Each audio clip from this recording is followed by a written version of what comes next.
This is IBM Museum. In this video, I'm in front of an IBM PS2 Model 50Z.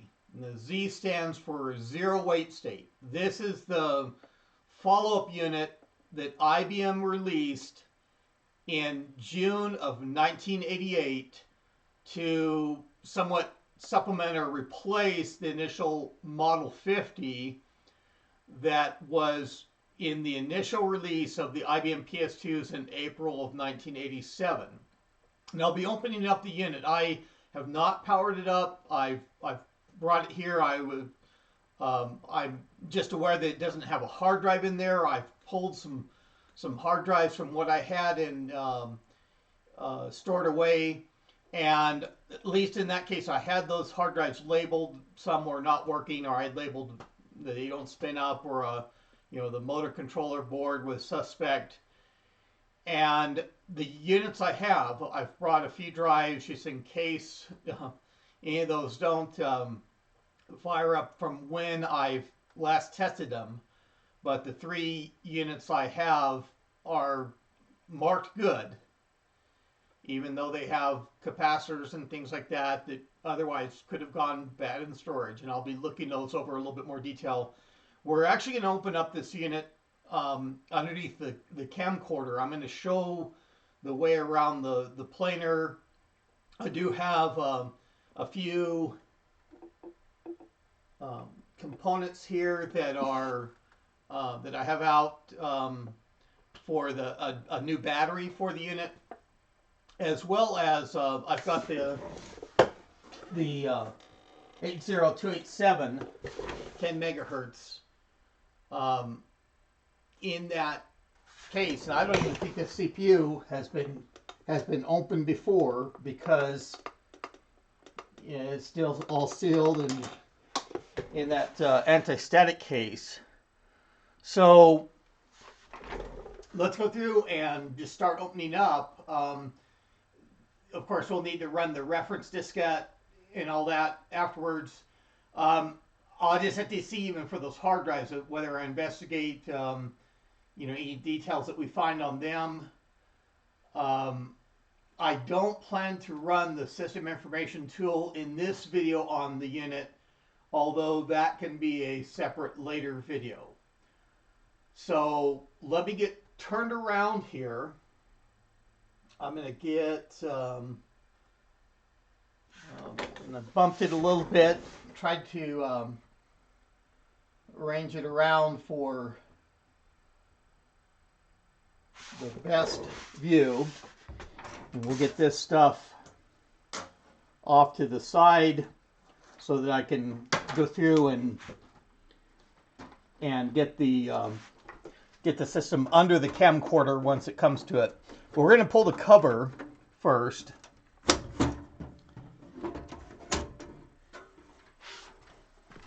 And I'll have to decide on a good time to go through and to move this over. I can probably pull off the drives and the drive platform here on the Logitech webcam that's up in front. Here's my reference diskette that I've made. Now, this reference diskette is for the Model 50, the 50Z, and the Model 60. The 3 separate models. The 50Z being the latest of those models, and that's a version 1.08. Let me also show the page where that's at. And let's get to where we can interact with that a little bit, just so I can show some of the things on that page. There's a link to the reference diskette and the announcement letter, and it's this announcement letter is the 2nd of June 1988. Now, I have gone through and all the BIOS versions I have on my Model 50Zs. This one had was externally marked different, but it's the same BIOS that's in there, and that's actually revision 03. So there was even 3 BIOS versions before the one I have, but the BIOS version 03 is from April of 1988.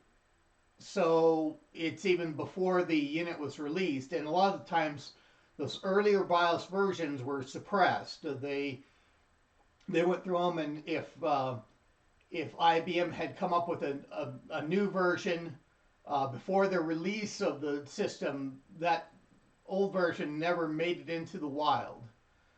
So I've seen there's an earlier 02 version that's in February of 1988, and then this 03 version that's in April, right immediately before. And those are probably the versions that are out there in the wild. I don't know if there's a 04 version. I haven't seen anything marked with a date or anything like that. And I have those up, that BIOS version up. Who knows? Tom will go through and he'll link it into the page in due time, since that's the version that I've come across only. I don't know necessarily to provide the link right now with this video. It's not like people will necessarily be looking for that upgrade, but it will be incorporated with the page. We'll go through some of the planar details as I get this up on the camcorder. So let me go through. I'll hide this page for the moment. Let's get back to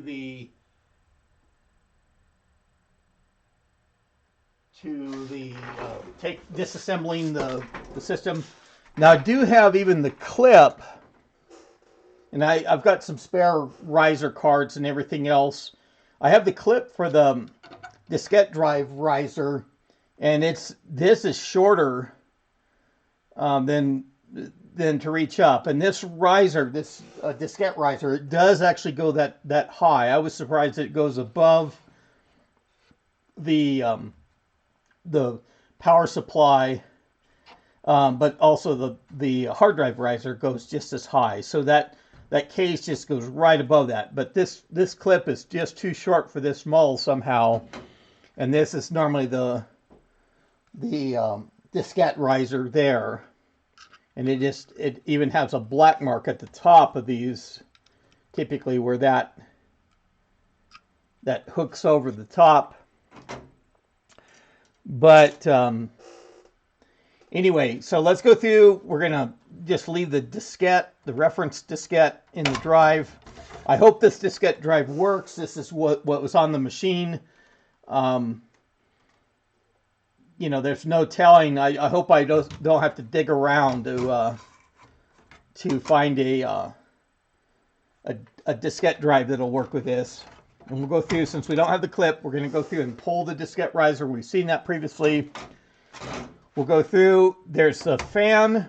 Now, on a lot of the time, these models, there's a metal braid for the EFI.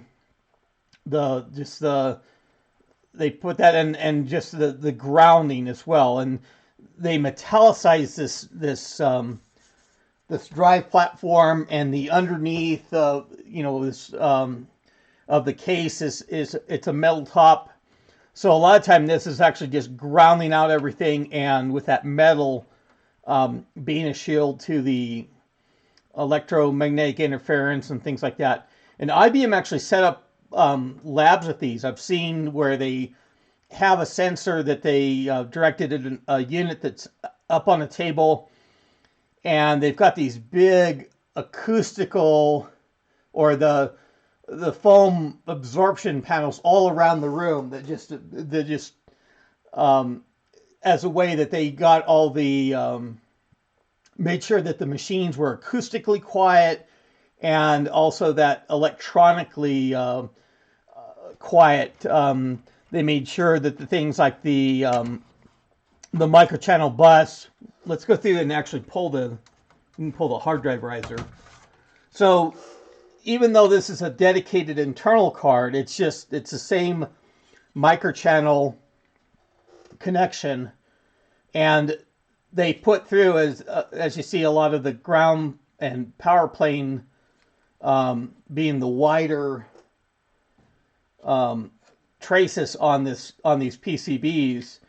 They went through with microchannel, and that's the like a ground plane there on the back, all that, and so their intent was to make microchannel a much quieter electronic bus. It didn't emit a lot of frequencies, and those frequencies they tried to minimize them getting out of the case, and so you wouldn't have interference from running the computer.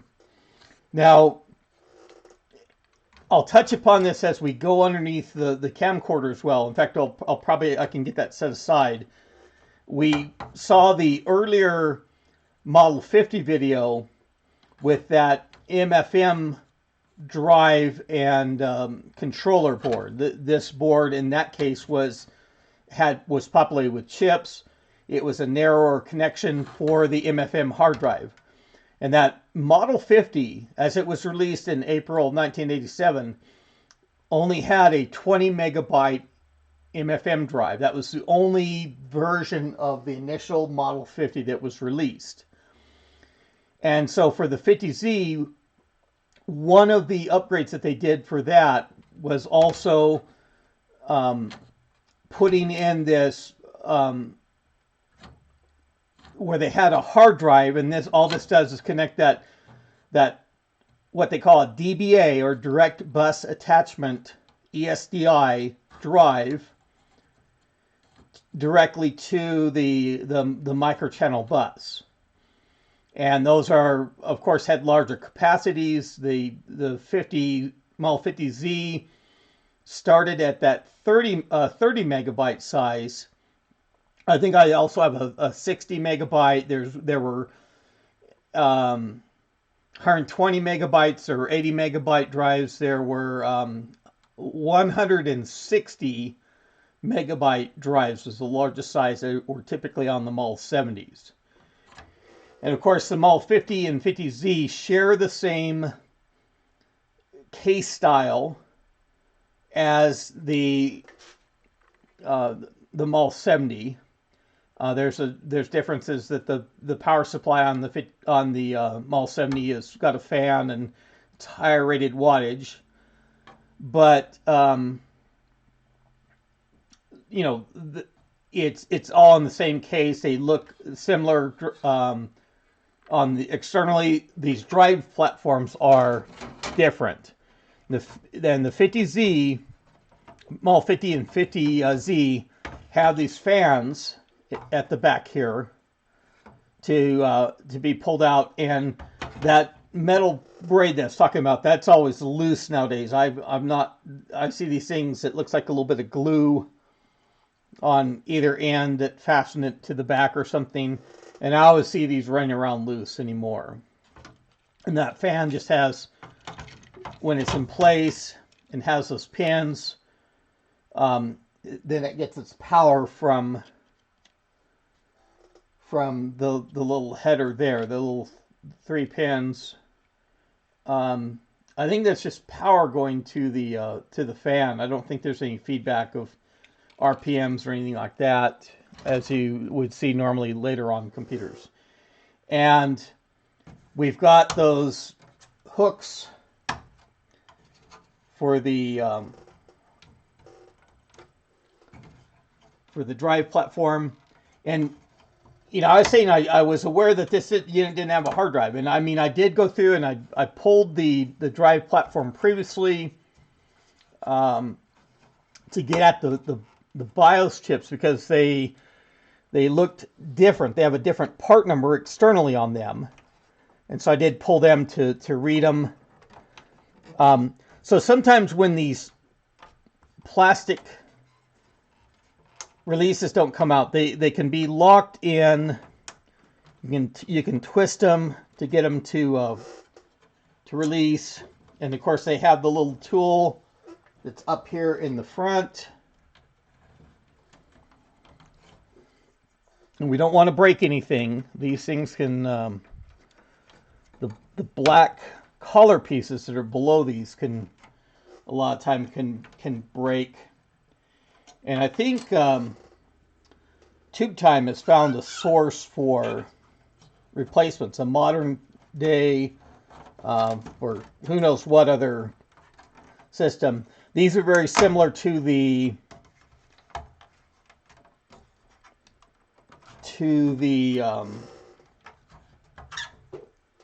covers of some of the UPSs from APC. Like I think the 750 watt units have very similar clips on the metal door in front of the battery after you pull the front cover.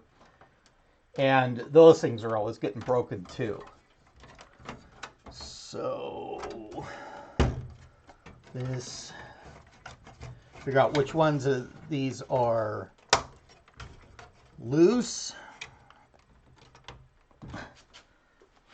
Leave this tool out maybe. And as soon as we get this drive platform moved out of the way, I can get it underneath the camcorder.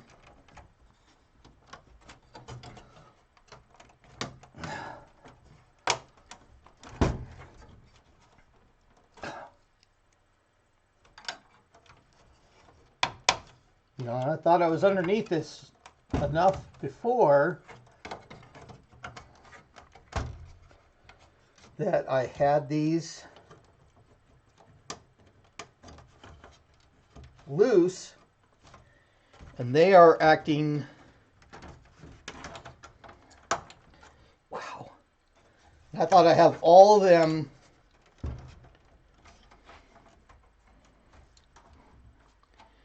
released now, and they're all acting like they're stuck. I'm not getting there, I'm getting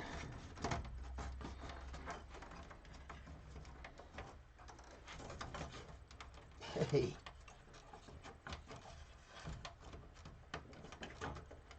Okay, I'm going to pause the video until I can get this drive platform free.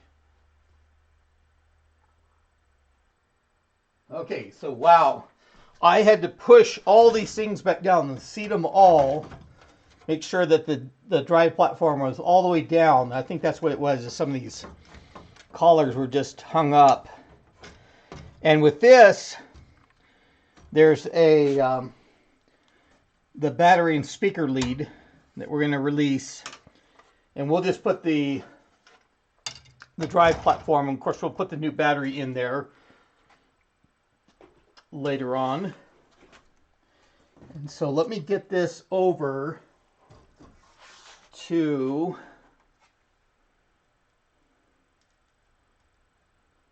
and I guess that's as much as I can zoom out, and that's probably fine. Sometimes I'd like the labeling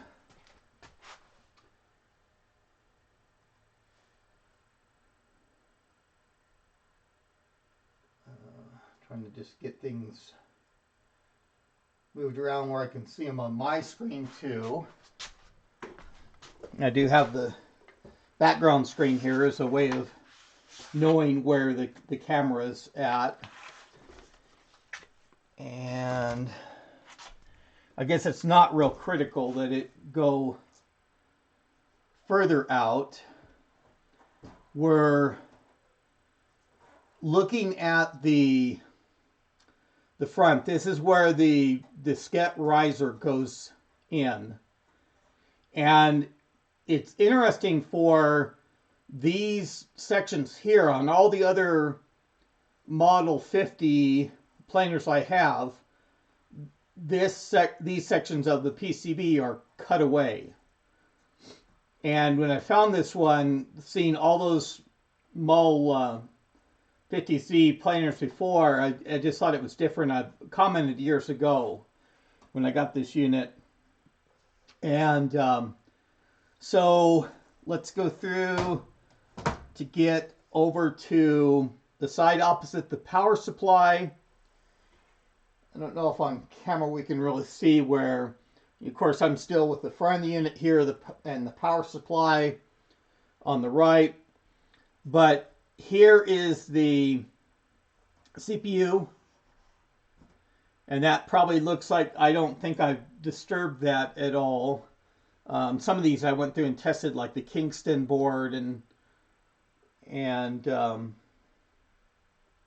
things like that. I'm wondering if I'm at... I want to make sure that I'm at 1080p.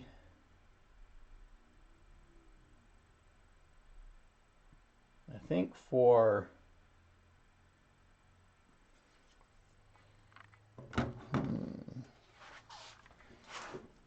I have to make sure how this shows up. It's just looking a little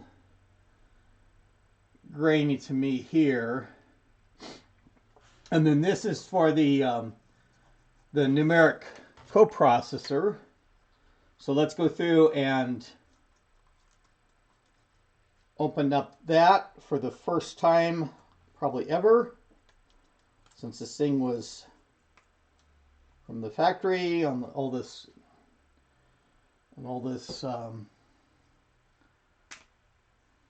anti-static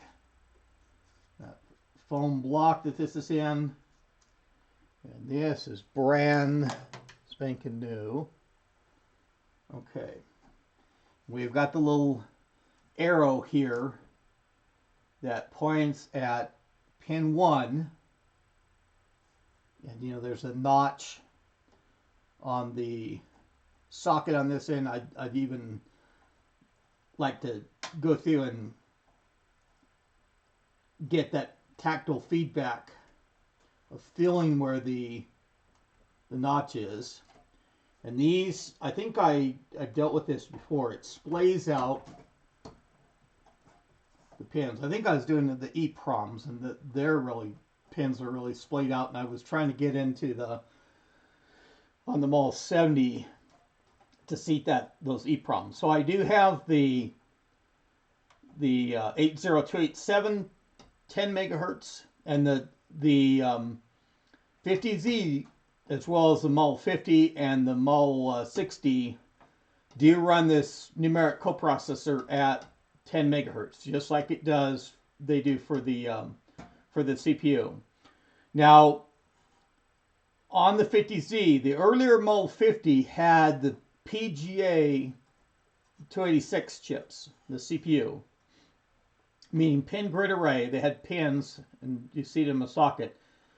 And so with and so did the Model 60, had a Vga 286. And on the 50Z, just like for the Model 25 286 and Model 30 286, this is called a Plcc, plastic leaded chip carrier. Even though it's spelled as leaded for the L, it's pronounced leaded. You know, for some quirky reason, that's just the name they came up with it. And so this is identical socket to what is used on the 387SX or 387SL numeric coprocessor as well. Same socket. And I mean, I just had it in my brain, and I'm trying to think how many pins that is. But the sockets go through, and at the bottom end of them, the fastener to the PCB is the PGA mounting, and swapping out the CPUs, and it's probably because of the plastic being brittle over time and things like that, just the strain of the CPU or even the boards that can go in here, that can flex out and break some of these corners. In particular, people use tools instead of the extractors, I'm guilty of it too. You can break corners on these, and so this looks in good shape. We're just going to work with this for now. I'm not going to go through and try and damage it by pulling the CPU or anything like that.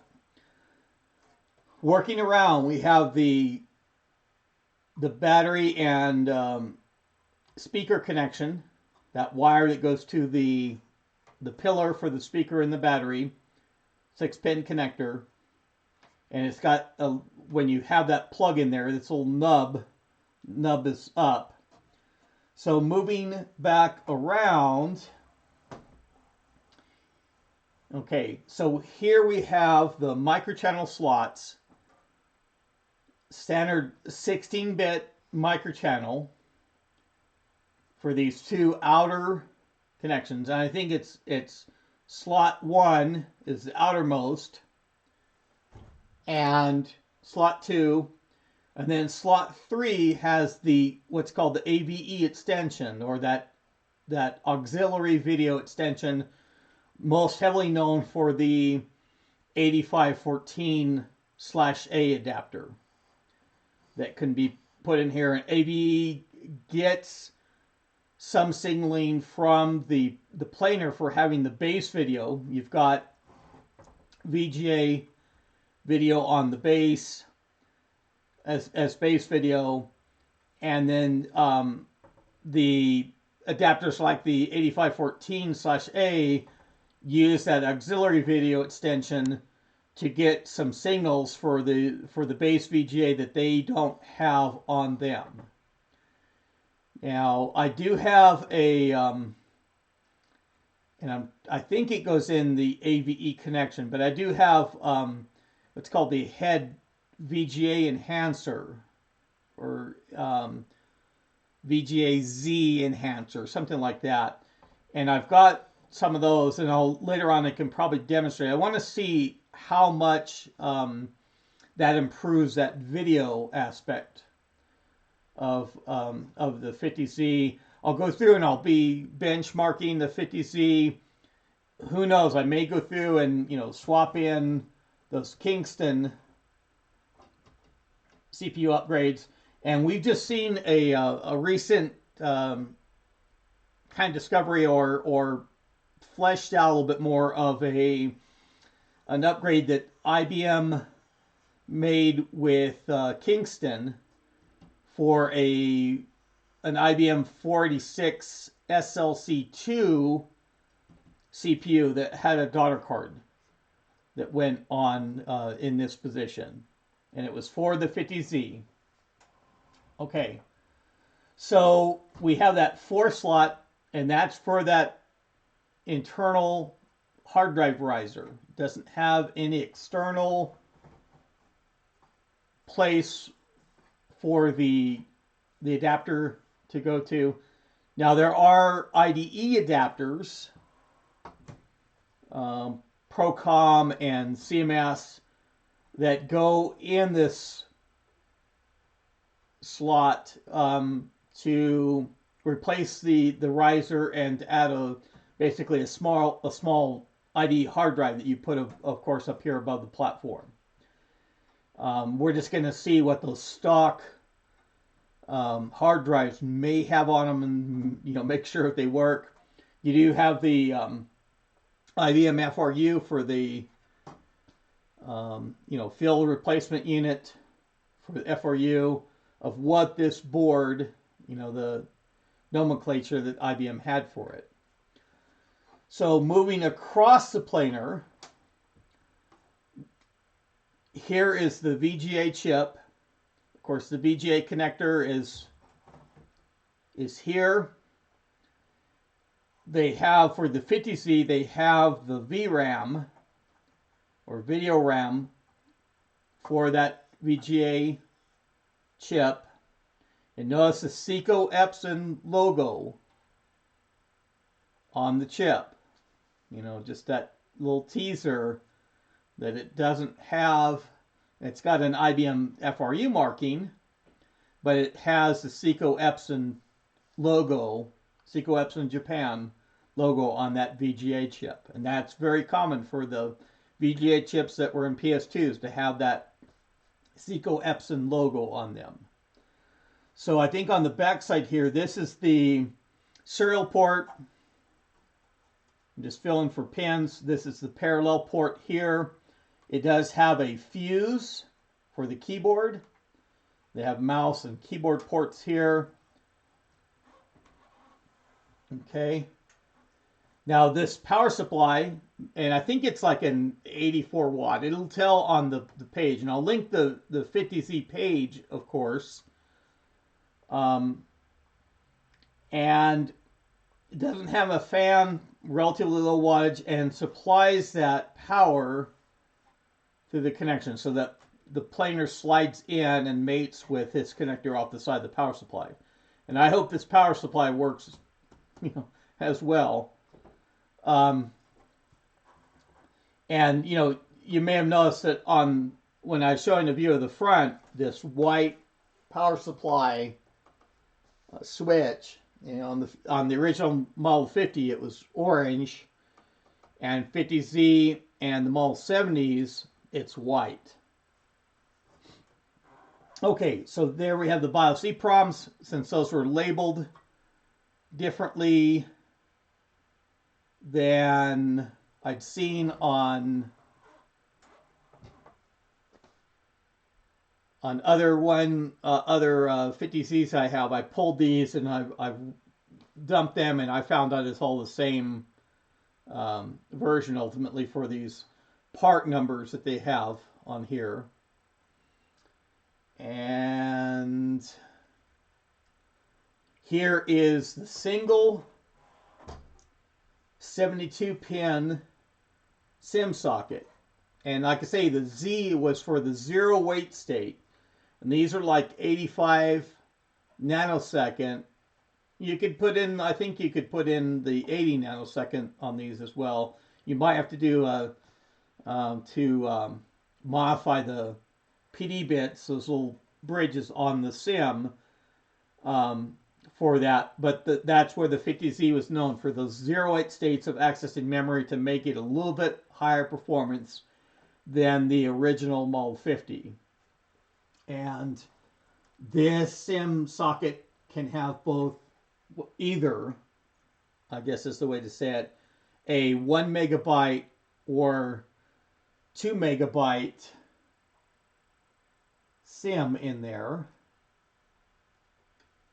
So that's what I have in there. I have the 2 megabyte 85 nanosecond parity module, and that very common part number FRU of what the capacity is for this module.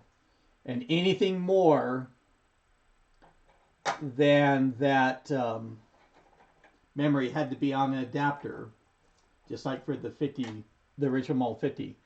Now, the original Model 50 had two 30-pin SIMM slots on it, and you could have either the 256 kilobyte modules in each slot for the 512 KB of RAM memory on the system planar, or you could have a little bit more rare 512 KB memory module that was 30 pin, and that would give you a megabyte on the planar. So the 50Z, at least, you can have that 2 megabyte module, and if you have one of those, and I've got quite a few of those around, so it goes through and increases the, I'm able to run 2 megabyte of RAM from this planar. The Eproms, the original Model 50 had 4 Eproms, and it also has that, since it has that A BIOS, these are in what's called both the E segment and the F segment for the memory space that these have, but they've gone through and they reduced it to 2 chips with the 50Z. And that's just a basic layout of the planar. Here's the keyboard controller chip. I don't see that. I don't know if that's marked with. It is marked with a an FRU, and it's an 8742 chip. Basically, that's a 8042 microcontroller with some code, one-time programmable code on how that runs. And then it's got the copyright date there of 1987. So this is probably one of their more initial keyboard controllers. And of course, this connector back here is that's for that fan. So that is the basic layout of the 50Z planar. Let me go through. I think we're going to go through and try and get. In fact, let me bring up that web page. Just covers some old 50Z, and as you can see, what I was talking about early on, the cutouts around the more common Model 50Z planars. Now, PCB sections were cut away. Mine is a little bit more complete. There's the component identifiers. The BIOS versions are listed there for the ZM5 and ZM6. That is that revision 03, or effectively the fourth BIOS of the system. And they're interleaved, that BIOS odd and even. They're interleaved for to achieve better speed with the slower EPROM. That interleave helps the system in how it reads that BIOS when it starts up. And most of the systems of this time, they had that interleaved EPROMs, more than one EPROM, and just means that the odd and even bits of the code were spread between the two chips. Just all that layout of what it was. It tells where the floppy disk controller is, that NECD 765, or sometimes it can be an 8272 Intel chip. They're all equivalent. I didn't point exactly out where that was on there. And then they list the RAM DAC even. I didn't show that. That's at the back of at the planar, close to the VGA connection. And on this planar, it's a ceramic RAM DAC. In IBM, typically they had the ceramic RAM DACs with the initial release of the planar, and then later on they shifted to the plastic RAM DACs. So let's see what other details are on that page. I'll talk about opening the locked case, the drive controllers.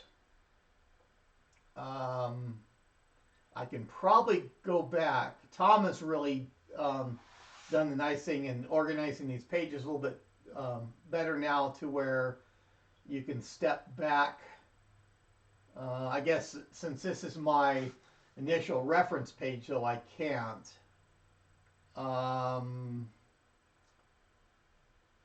Maybe if we step in, I'll just step in and show. Of course, I was going through and clicking on IBM systems, the Personal System 2, PS2 family, from the link there, scrolling down to where the models 50, 50Z, and 70 are listed, clicking on that link, and within that There's the links for the Model 50 planar, the 50Z. It also has the drive controllers for the hard drive. That's handy to look over. And there's even an upgrade that you for the original Model 50 that you can get to where a board, that's the original MFM controller there that we've seen before in video, on that Model 50 video. There's a picture of it. And then this is the 50Z riser that this model has for that DBA, that direct bus attachment ESDI drive. There it shows. And there's a couple versions of this. I think they have all the same FRUs. Some of these have wider, those wider connections for the power and the ground. And then there's a riser that actually has BIOS extension chips on it, so it effectively gives the Model 50 the 50Z BIOS to be able to run the DBA ESDI drives from the original Model 50. That's that board. Okay, I'm showing it there, a picture of it. Populated with chips as well as the Eproms. And a little bit of dialogue there from Peter Wendt and describing that. So now we can go, at least select that go back. And then we have, from here, we also have a riser hack before it gets into the Model 70 stuff that's different. And this is a riser, and I still have this around somewhere. I sent pictures off to Louis Olin at the time, how I stripped out the traces and soldered in a Molex jack. And there are warnings here at the very bottom.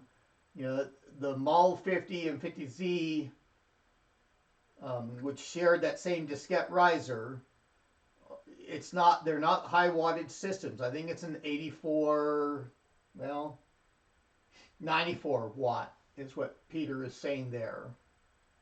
So, you know, that's at your own risk for modifying that riser. So, and I just have a stock riser here. We'll go back to, let's pull up the kind of a side view. I can get some of this out of the way.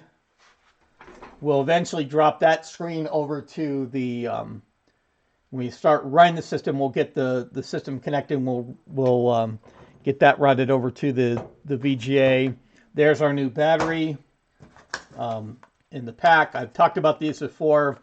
These things, real good. I mean, they're available. I've got these from like Amazon, and they're like $4 a piece in even small quantities. And they're in a blister pack. They do have dates that show these things. I think these that I got were made in 2020, and so they're still fresh batteries. I mean, they're a brand new battery that these units can, the standard PS2 battery that a lot of the models use to replace that. I mean, these are ultimately Panasonic a lot of time underneath here, virtually 90% of the time for these old batteries. So let's set that. We'll get this drive platform in place. I guess that's the next step that we're waiting on. And I won't leave it to where I can go through. And again, the nub of that 6-pin connection being up, being that plugged in. soon as we get the drive platform further along, I'll go through and swap out that battery. Okay, let's go through, make sure all the drive platform is seated all the way down. Start pushing in pins. I think that's what my problem was before, was it was just like it is now, to where that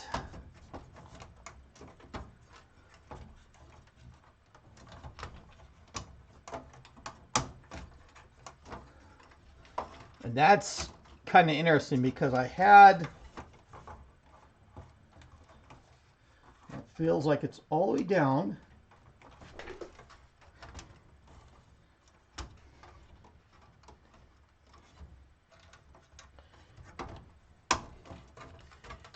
And I mean, that one wouldn't release before.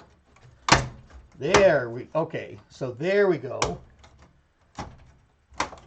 Okay.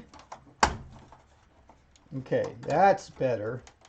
And I mean, that's important to get that drive platform down, because these risers go on that, and then the drives connect in the riser. So that has to be all the right altitude for those. We're going to put the diskette drive, bumping the webcam. And I probably, even when I'm putting the diskette drive in there before I get the riser in place. Horse before the cart.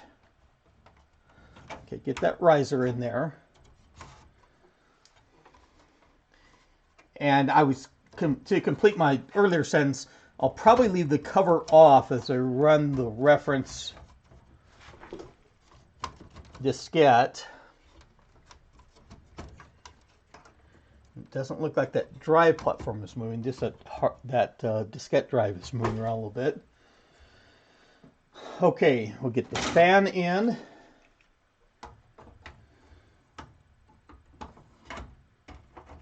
More of those pins to get seated. Okay, so we're up to the point, and this is the sled. You can probably put that braid up on top. This is the sled for the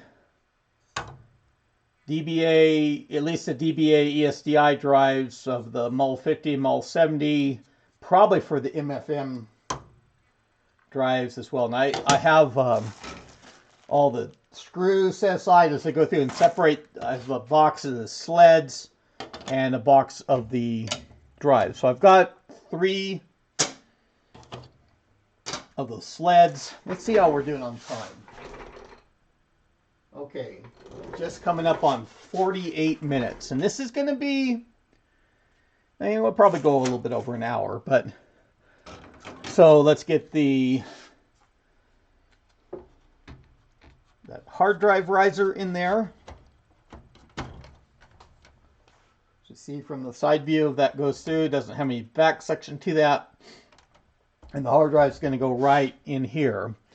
Now, this one, and yeah, it's a long time ago.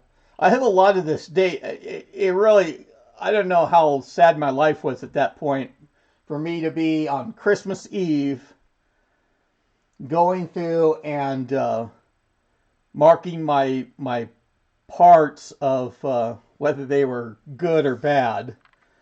And I don't have dates on these. On these other ones. Now this is the standard 30 megabyte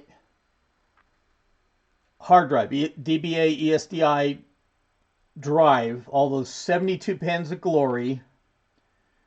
I don't know if I want to run a pencil eraser over those contacts. But all that thing is almost as wide as the drive itself, and it's got power and data on that. But this is the standard drive that came on the low end models of that 50Z, and then Here's some higher capacity. This is a 60 megabyte, and this 60 megabyte even came on some of the 50Zs. And that's marked as MS-DOS 5.0. I'm going to put sleds on all of these. And then this has PC-DOS, meaning from IBM. And it's marked as PC Tools. And it's PC-DOS version 5. And this is 158. I think this is a larger.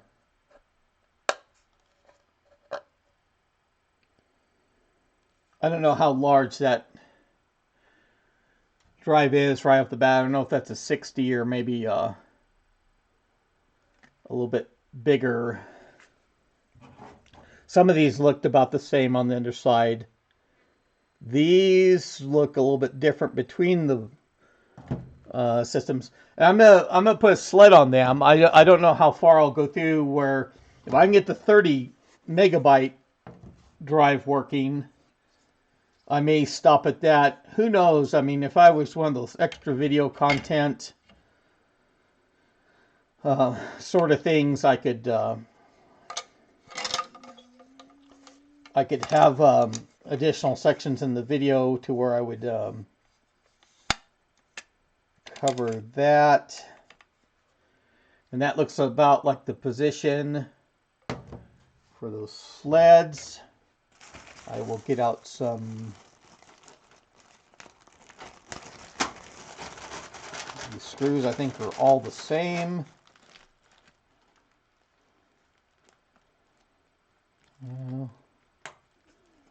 I can get by. Well, I think I'm going to have the longer ones dropped one.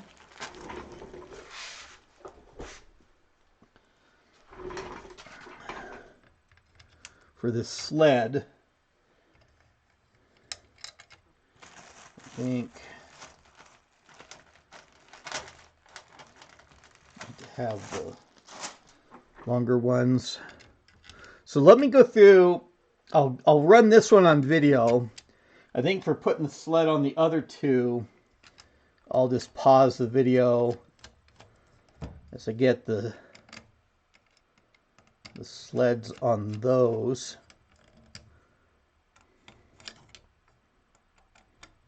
And this does have, it's got a little bit of hot glue. But it has those radial capacitors on there. And, they're old.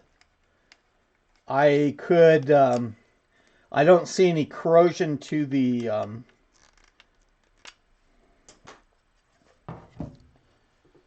naked eye. But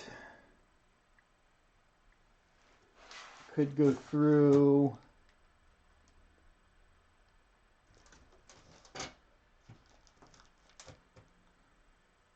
Just to see.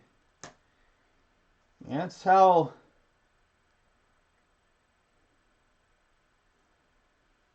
IBM did some of those things, to see the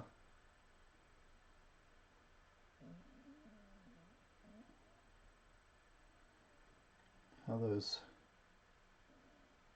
capacitors are. And you see that Seagate name in there. I mean, these are Seagate drives, the ST-138, and this I think that's an I.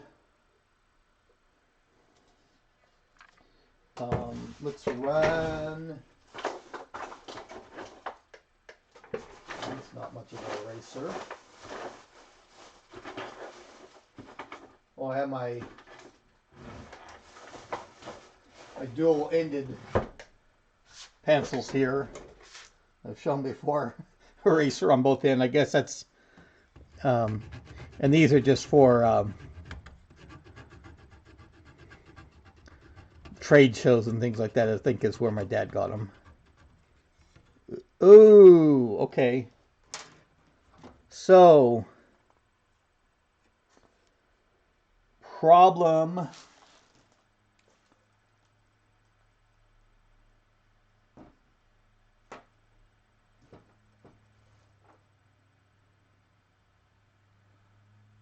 Oh, okay, so that is, boy, but that moves around a lot. Let me prop that up where it is.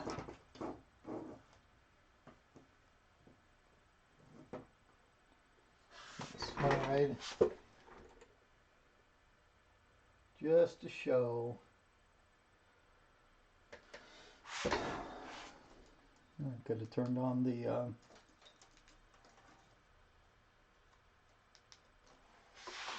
okay, so I was going through, and that is fastened, but the way it's doing to that, it's looped around. I thought that end was separate on that radial capacitor. Focus.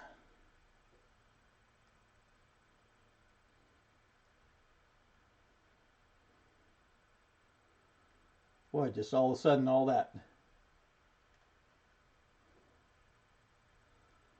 that focus went to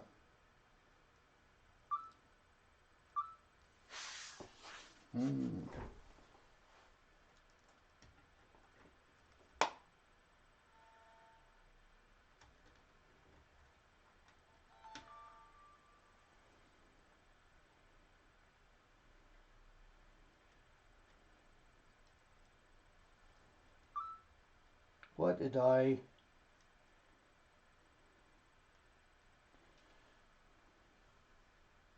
Okay. Like I say, I was going through and I don't know what I had messed up. My focus. So, I've gone through. Let me hit the other side of that for those traces.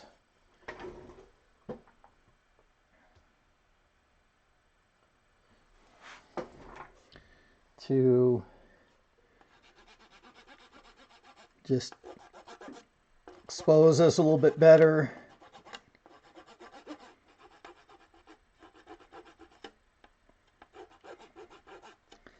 Look a little bit cleaner now. I had some alcohol and rags around.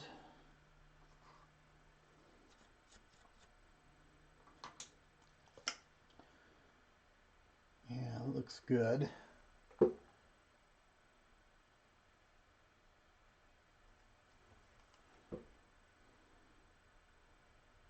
Going over those contacts. Kind of swished away the dust. Had, and I'll bet you. Okay, so we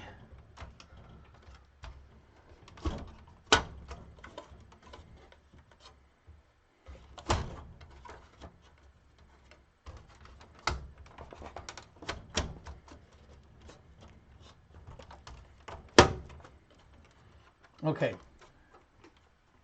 Now I'll bet you a lot of time. Yeah, we're still just went over 58 minutes. So I'm going to pause the video, put sleds on those other drives. Okay, I've got the case rotated around during that time. I've got both sleds on both of those other drives. And get to where I replace the battery. And yes, that is still a Panasonic battery. I mean, I should measure that thing, but I'll bet you it's flat. And so the crease between the battery, it's got the flat top side with the brand. And of course, contacts towards the back of the case. And so there is that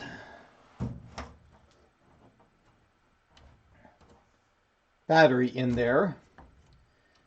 We can go through, get that diskette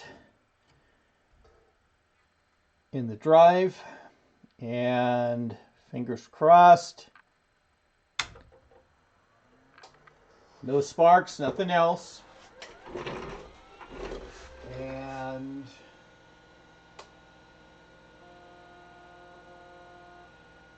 okay, we got that. In a very good position on the screen. Ooh, that diskette drive sounds. Okay, even though it sounds noisy, I can get my microphone over that way. It read the diskette, so that's a good thing for working drive. And it just says Personal System 2 Model 5060 for that reference diskette. It doesn't really mention the 50Z in particular.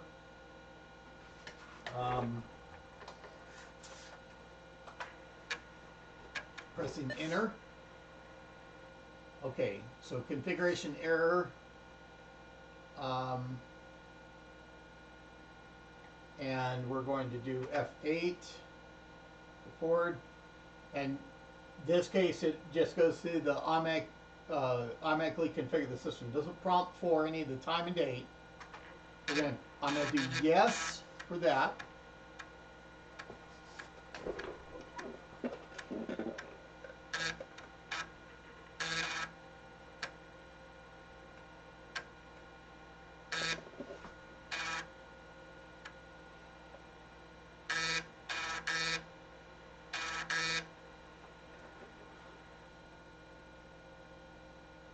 Okay, automatic configuration is complete. I'm going to leave the diskette in the drive because it's going to want to set the time and date. And we're going to look through a little bit on the reference diskette. I could go into all the control A sequence and everything to, that's still a thing with this level of system, that hidden menu that allowing you to format the drive or anything else. We're going to set the time and date, look over the reference diskette a little bit, and then I want to see if I can boot from that hard drive. Okay, so enter. Okay, so we're going to go down to set features. Okay. Set date and time. Okay, so we are 0320.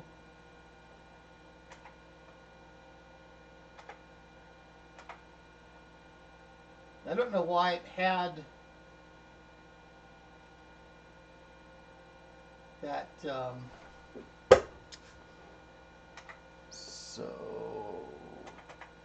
I hit the 2 and the 1 in the right spot. Okay. And not terribly important that we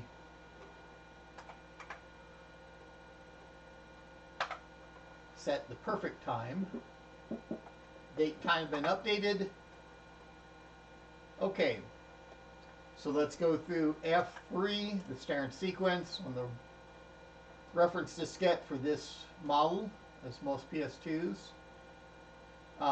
We're going to look down to the,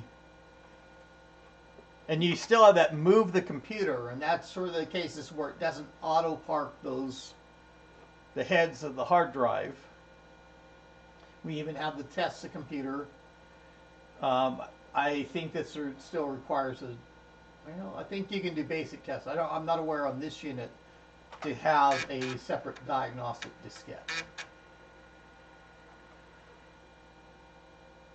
Okay, so diagnostic level, and of course it says that revision 3 for the BIOS. I identify that as 03, but 3 the same thing. And the diagnostic level, that's that diskette, reference diskette version, 1.08. And then it tells the BIOS part number, and that's that second chip of the board for that 15F 8366. It's 8365 and 8366 for the last 4 digits of that. And then the BIOS date of the 18th of April 1988.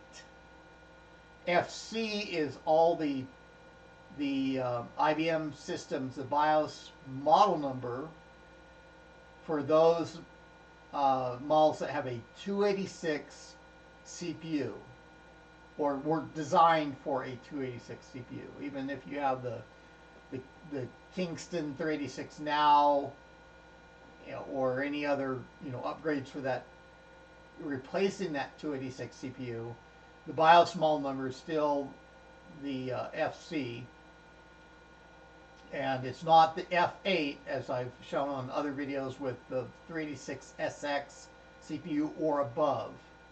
And then it's identifying the submodel as 4. And I think the Model 50s, even the regular Model 50, were identified as that submodel 4. Another thing for the revision level, being that 3 was out there, and I think I've got the date for revision 2, which is in February of 1988. Could be that those earlier BIOS versions referred to just the basic Model 50. We're not the 50Z models. So we're going to go through. We'll do an F3. Let me turn to look at things. Otherwise, we're going to just to view the configuration. I just want to give it a once over. It has not warned us about anything about the hard drive, and if the hard drive were not functional, I mean, I've heard it. I hear the hard drive running. At least it doesn't sound too noisy. We're doing a view configuration. 2 megabytes of RAM, which are fully usable. Diskette drive. So math coprocessor now installed, and the so that's what we added, and so there's that slot number 4, which is that hard drive riser, directly connecting that DBA, direct bus attachment ESDI drive, and you know, that looks grand. So we're going to do F3 to exit. We could go through and we could view the memory configuration, all that. I don't think that that's a critical thing. And as I say, I'll probably do another video coming up soon where I can do the system information tool on it. There's all your basics. Okay. So we're going to eject the diskette, press enter, and come on, hard drive. Counting through that 2 megabyte of RAM. I have to make sure I don't brush my wireless mic. I think I've settled in a pretty good frequency with it, where it is not really much static or anything like that. Seems pretty clear link.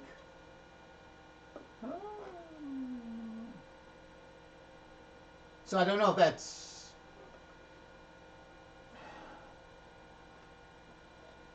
is that boot warnings or is that errors at OS2? I mean, this did not have any, that looks like as far as it, I don't see the hard drive access light coming on. The yellow LED here is for the hard drive. Green at the top is power. So we get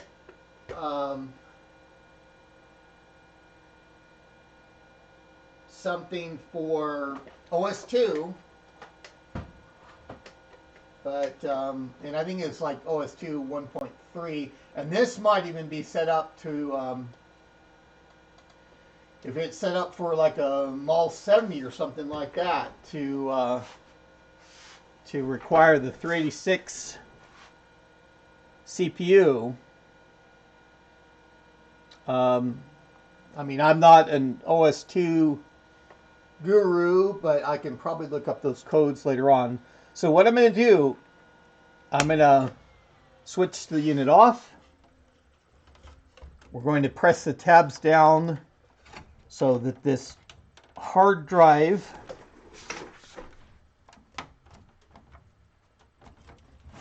slides over and out. Okay, I'm going to select the 60 megabyte drive.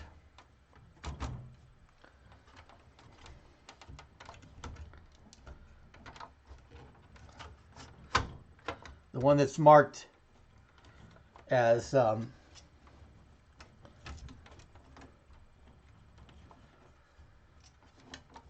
MS-DOS 5. Man, oh man. Okay.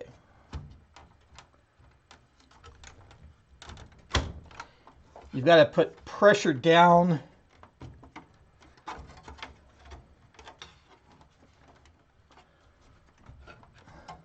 on the drive.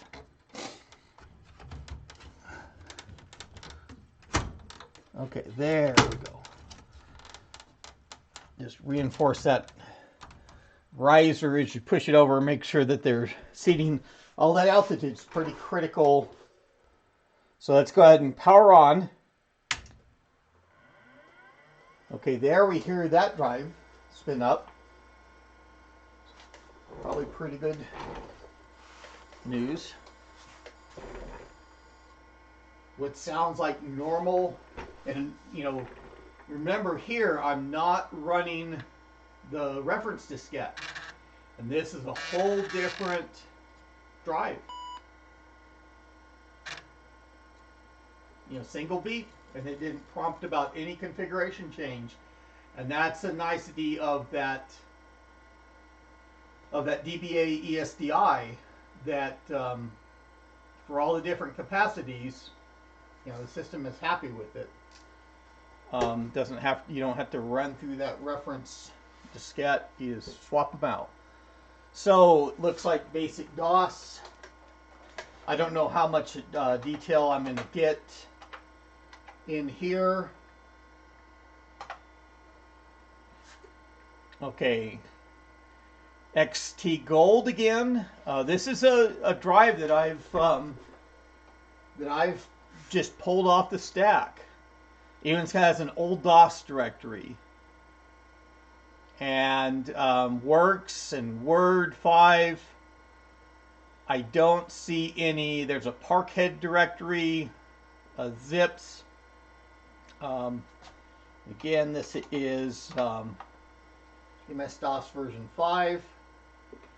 But we are to, you know, where it boots to MS-DOS. We've gone through and we've got the numeric coprocessor on there. We have a 60 megabyte hard drive that works. This video, as far as I am concerned, is a wrap. And I will undoubtedly, from this hard drive, I may take a peek at that other one just to kind of see if there's any differences. That did advertise that it's got the PC tools, some of those utilities on there that might be kind of handy to look at. But I will probably run the system information tool in another video coming up from the system configured as it is right now. Just copy over the system information tool to the hard drive and run it from there for that video, and put it on the system information tool playlist I will probably break this video into the timestamps. I'll go through and index different sections since I gave a view of the system and went through the various details. That may take some time after I initially get the video up, but I will have that indexed to those timestamps. And of course, we have gone, wow, we are getting up close to an hour and 15 minutes of video, but it's a good video. Things went good, nothing broke, nothing sparked, nothing blew out. So we're doing pretty good. We encountered that OS2 error. That's why I brought 3 drives up here, to be able to react to getting a system with the DOS that I can work with for the system information tool. And it'd be great to find OS2 installed on one of these drives that works with the system I plug it into. But that's another video. So that is all I have for now. If you enjoyed the video, please click on that like button. And I'm seeing a lot of people going through and giving me those likes on the video. I'm seeing comments sometimes. I encourage comments. Even if you're going to tell me I'm doing something wrong, or you want to tell me something there, leave a comment. I'm looking forward to more comments being on my videos than there's been. That tells me that my viewers are interacting with the video. They're watching for things, and even to tell me if my style is bad or whatever else, I can take it. I'm grown up. But I'd love to see comments and see how people enjoy this, and see what experience that people had with these Model 50Zs. Later on, I can do that benchmarking of as the Model 50 compares to the Model 50Z, and what some of those CPU upgrades can do in there. But and you'll of course get notified of those videos if you subscribe to my channel, that I'm putting those videos up. And I want much more subscribers than what I have right now. I know that just goes to the territory, goes to time. But I'd love to grow the channel too. So that is all I have for now. This is IBM Museum. Thank you.